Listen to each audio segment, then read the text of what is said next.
तो सभी लोग जानते हैं कि दिन ब दिन पेट्रोल, डीजल, गैस के रेट दिन ब दिन गगन छू रही है। 127 रुपीज सर, पाकिस्तान में पेट्रोल का रेट 127। जो बोल रहे हैं ना, यूएस से कीजिए। आप अपने से कमतर लोगों को आपसे कमजोर लोगों के साथ में कंपेयर करके लोगों को जो है गलत आपको मैसेज दे रहे हैं। जो कांग्रेस गवर्नमेंट कितने लोन किए थे आपको मालूम है। आज तक मोदी जी ने कितने पेड़े वो भी आपको मालूम है। चाहे बीजेपी को कौन से भी मुद्दे पे लड़ा, वो आखिर में आएगी पाकिस्तान पे, वो आखिर में आएगी तालिबान पे, वो आखिर में आएगी अफगानिस्तान पे, आखिर में आएगी हिंदू मुस्लिम पे।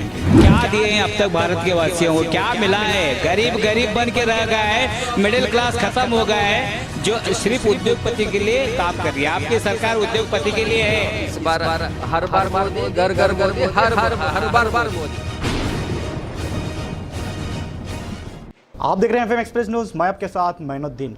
आज हम मौजूद हैं जो देश भर में जो डीजल, पेट्रोल और गैस के जो कीमतें बढ़ रहे हैं दिन ब दिन, उस पर चर्चा करने के लिए हमारे साथ मौजूद हैं बीजेपी से प्रकाश मिर्जी और कांग्रेस से आए हैं हमारे अजीम इनामदार, जेडीएस से हारून सालोडगी, आम आदमी पार्टी से आसिफ हरगर।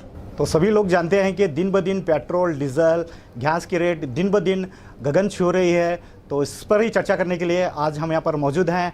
तो पहले हम अजीम इनामदार से जानेंगे कि इस महंगाई को लेकर उन्हें क्या कहना है। जैसे कि आप सभी जानते हैं, ये जो पेट्रोल, डीजल और गैस की महंगाई आसमान छू रही है, इसी को ज़मीन के नीचे लेके जाने की वादे से ये सरकार 2014 में अपनी बहुमत साबित करके और दिलों को जीत कर, लोगों के दिलों को जीत कर बहुमत साबित कर सरकार बनाई थी।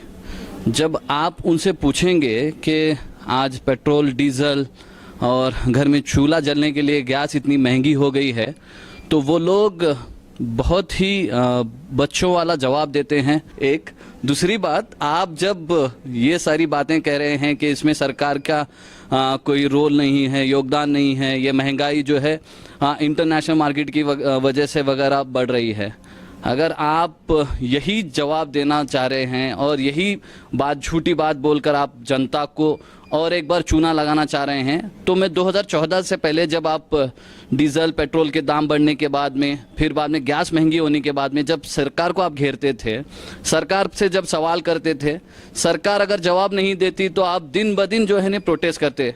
आज वो हक, सारा हक छीन लिया गया है। आप किसी को प्रोटेस्ट करने नहीं देते, आपको सवाल पूछने नहीं देते, और आपको कोई सवाल कर रहा है या कोई मीडिया पर्सन आपकी फेल्यूर को नोटिस करके अगर वो दिखाना चाह रहा है, तो आप उसे जेल में साल भर उसे अंदर रख देते हैं। ये आपका जो गुंडा राज है, ये सारी दुनिया देख रही है। लेकिन ये जो झूठ बोलने वाला जो एक दस्तूर आपने बनाया है, इसको छोड़कर आप अपनी नाकामयाबी कहाँ कहाँ है उसे सुधारने की कोशिश करें। और हमने जब आपको वोट दिया है, तो हम लोग चाइना को नहीं पूछ सकते कि दाम क्यों बढ़ रहे हैं। अजीम इनामदार अपने ख्यालात पेश कर रहे थे, तो अब हम बात करेंगे मिर्जी साहब से। मिर्जी साहब, आपको क्या कहना है इस महंगाई को लेकर? तो पेट्रोल और डीजल, गैस का रेट बढ़ने वाला है।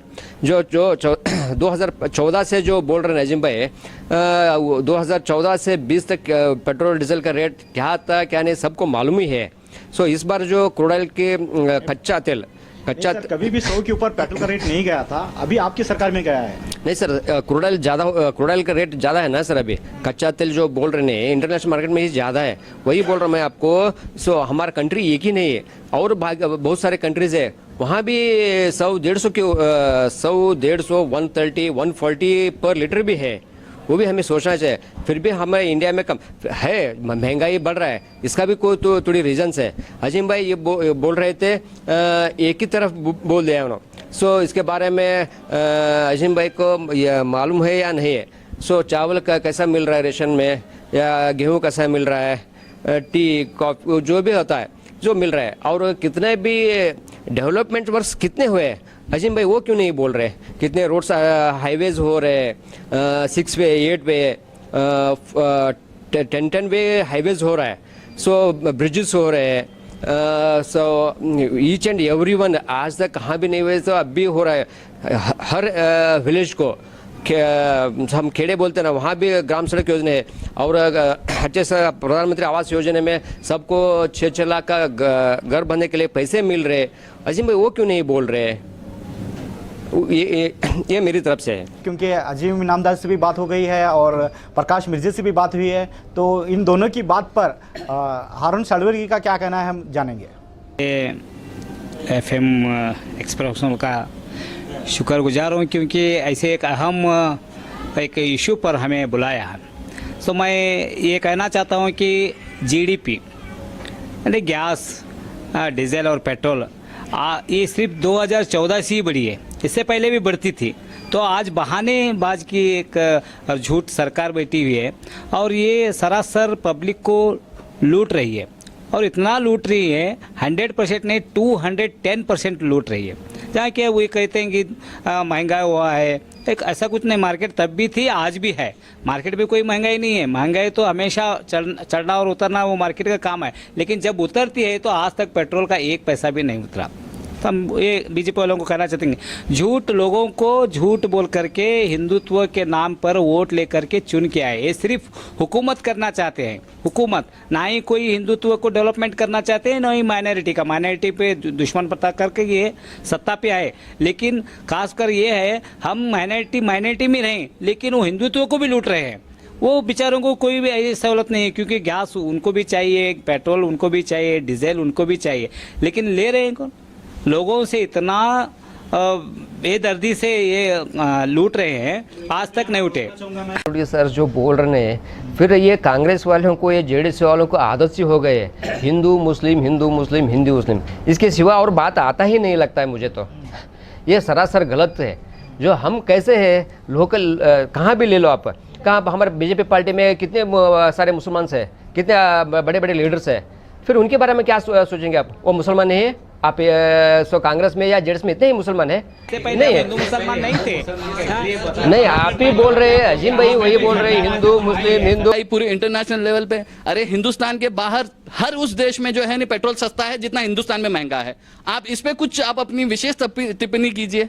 आप लोगों को सच बताइए कि हिंदुस्तान में ही सिर्फ जो है पेट्रोल सबसे महंगा है बाकी सारी कंट्रियों के कंपेयर में। उसके बाद सारे देशों में पेट्रोल डीजल का रेट ज़्यादा ही है, आपको भी मालूम है अजीम भाई। सो फिर आप ही उसके उदाहरण दो जो आप नहीं। बीजेपी पार्टी एक ऐसी पार्टी है, आप चाहे उसको कौन से भी मुद्दे पे लड़ा लो, आप चाहे बीजेपी को कौन से भी मुद्दे पे लड़ा लो, वो आखिर में आएगी पाकिस्तान पे, वो आखिर में आएगी तालिबान पे, वो आखिर में आएगी अफगानिस्तान पे, आखिर में आएगी हिंदू मुस्लिम पे। अभी यहाँ डिस्कशन चल रही है पेट्रोल डीजल की, लेकिन ये डिस्कशन चेंज हो रहा है हिंदुस्तान में। अरे आप पाकिस्तान की बात कर रहे हैं, 2 मिनट में मेरी बात आप जब बोल रहे थे मैं सुन रहा था, ठीक है, मैं बात बोल रहा हूँ। देखिए आपने बोला 2014 में तब भी महंगाई थी, आज की जीडीपी में तब की जीडीपी में भी फर्क था। तब था $150 $1.5 पर बैरल, आज है $59 पर बैरल।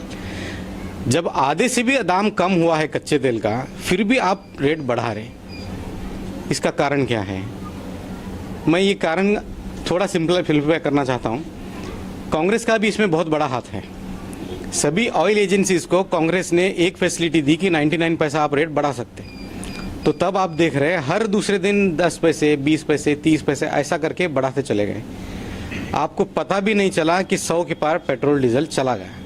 आज क्यों समझ में आ रहा है, जब कच्चे तेल का भाव कम हुआ है फिर भी रेट बढ़ रहे, इसीलिए हमको समझ में आ रहा है कि पेट्रोल $100 हो गया। अगर ये सब देखेंगे तो कांग्रेस और बीजेपी एक ही सिक्के के 2 पहलू हैं।